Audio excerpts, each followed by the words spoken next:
Ready? Start. Sir, the Essential Commodities Act was passed 5 years ago, and when the minister yesterday came with an amending bill, we expected that he would give us a brief report on the working of this measure for the last few years. But unfortunately, we are kept in the dark in regard to the exact working of the Act and the nature of the difficulties the minister is facing.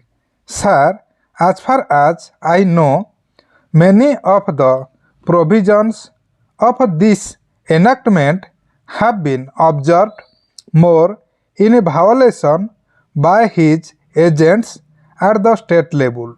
The food minister may be very earnest, may be very able, and may be very anxious to see that the various provisions of the Act are implemented in the most effective manner at the state level, but unfortunately his agents at the state level are not equally enthusiastic or equally anxious to observe the provisions of this enactment.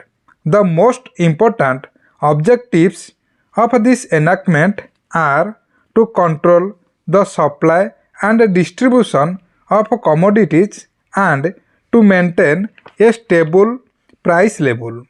In regard to both these aspects, I am afraid that the government has failed to realize the objectives in view.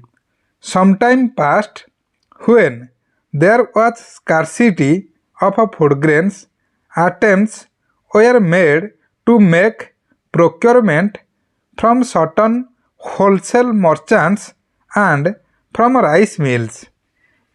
In my own state, I know of many instances of such procurement where, after making known that certain things had to be done and certain steps had to be taken by the merchants community, nothing was done later on by the government when they found that these very orders of the government were violated. As a result of the violations, there was a consequent rise in the prices of food grains.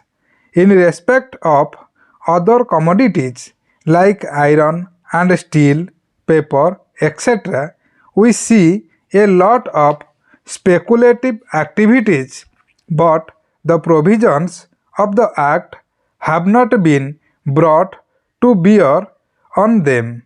Perhaps no case of prosecution was launched against those people who contravened the various provisions of the Act. We are interested to know in how many cases the government have taken steps to prosecute individuals who have violated the various sections of the Act. The minister said that the powers under the Act were not adequate. We sympathize with the food minister, but I want to know what action has been taken in this regard by the various state governments. In regard to the amending provision, I want to know from the minister what would be his difficulty even if minor offences are taken to courts of law. For instance, the Motor Vehicle Act deals with various offences, both major and minor, and various minor offences under the Act are taken to courts and people are prosecuted. What is the difficulty in taking these cases of a minor nature of courts of law? There, the people will have some safety that they will get a hearing, and if the offences are really offences, then they would be prosecuted. Otherwise, they will be acquitted. Here, the minister says that there should be a security deposit. If there is a violation of a particular provision of the enactment, then the executive authority will have the power either to confiscate a part of the amount or the whole of the amount. We are clothing the executive authority with more powers.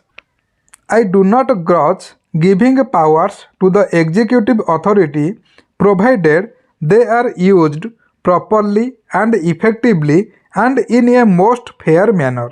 But unfortunately, there have been discriminations apart from the ineffectiveness of the various provisions.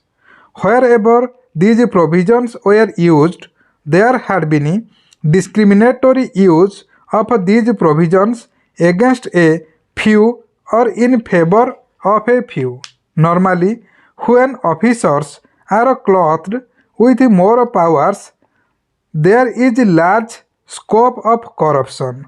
I feel that it would be desirable to avoid such malpractices, and it would be desirable, I think, that even for minor offences, the parties should have a chance to defend their actions.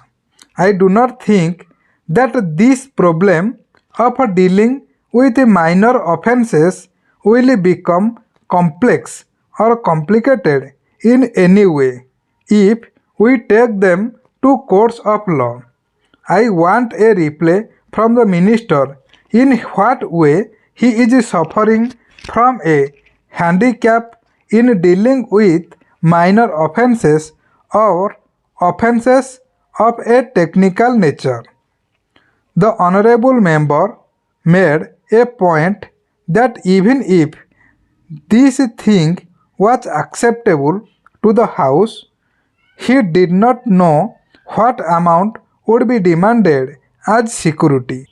So the minister should tell us what amount is normally expected from a licensee in all cases and what the offences are which are of a technical or minor nature, which he has in view. We are not told which are major offences and which are minor offences. Clarifications on these points are necessary. I wish that the act which came into effect long ago was implemented properly. I know that the minister here is very earnest in implementing it, but his colleagues at the state level and at the central level are disappointing him.